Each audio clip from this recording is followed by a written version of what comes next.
Hello everyone, welcome to Vichar. My name is Padmashri and today we're going to talk about how to travel the world in a pocket-friendly but a meaningful way.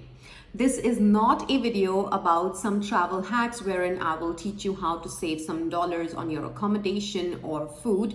This is a video about how you can travel for a long period of time and add value to yourself as a human being and to the community as a whole. So let us begin. Number one, I had introduced a website called Workaway in my last video, and today I'll speak about another one called World Packers. The concept is similar in the sense that hosts in different parts of the world, in Australia, Africa, Asia, Europe, and the Americas, they will publish the kinds of work that is available on the projects that they're running. This could be a renovation project, a farming project, some kind of digital project wherein you can go and add value because of the skills that you have, or simply even the willingness that you have to share in that experience and contribute as much as you possibly can. So imagine it as a volunteer kind of a role, which obviously has its benefits because number one, it will teach you many different skills. It will give you lots of exposure in the culture that you're visiting. You can make a good, strong network with the people of that country, and maybe in the future this comes in handy if you're running a project of your own. So I highly recommend that if you are a student who has a gap year or a professional who is planning to take a sabbatical, this is an option you definitely must explore. So go to the website World Packers or Workaway and just check out the various kinds of projects that are running. Whichever appeals to you, whichever is sparking joy within you, I recommend that you start a conversation with the host. Let them know where you're from, what work you have done in the past, what experience you may have in that kind of a project, or like I said, the willingness you have to try out something new and be of value to them. If they like your profile, they will respond, and that conversation can lead to an agreement. Now, when the agreement is being made, my recommendation is that you be very open and honest about the types of work you enjoy, the types of requirements that you have in terms of where you will stay, what food you can eat, so on and so forth, so that the host can anticipate your needs, and only if they can provide those, then they will give you the go ahead, and then you can travel there.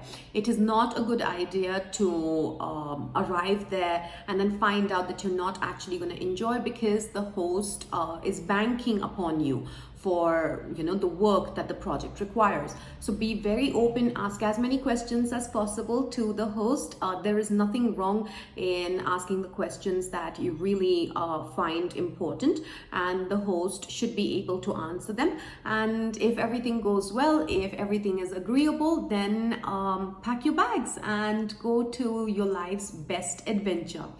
Now, in terms of the agreement, most typically, the host will give you a place to stay free of charge. You don't have to pay anything for it, and most likely the food will be included. Some hosts will go as far as carving out experiences for you, perhaps invite you to the local festivals, maybe take you to places of interest, and some may even pay you for the kind of work you're doing. If it is a highly specialized skill that you have, the chances are that you may even get paid for this work, which will take care of your expenses, your day-to-day expenses there. Now, some very important things to note is do not go to such kind of an experience if you only have 2 weeks that you can give to the host, because it's practically impossible for you to learn anything in those 2 weeks, and also impossible for the host to be able to get any kind of value from you, from the work that you will do. So only if you have a few months, or better yet, a year to invest, then I would say this is a very good option for you. It will give you lots of value in multiple ways, and I believe from my own own experience, traveling to a place for a couple of weeks really does not have any kind of influence on you. Your mind doesn't change much, your habits don't change much, you don't learn anything substantial.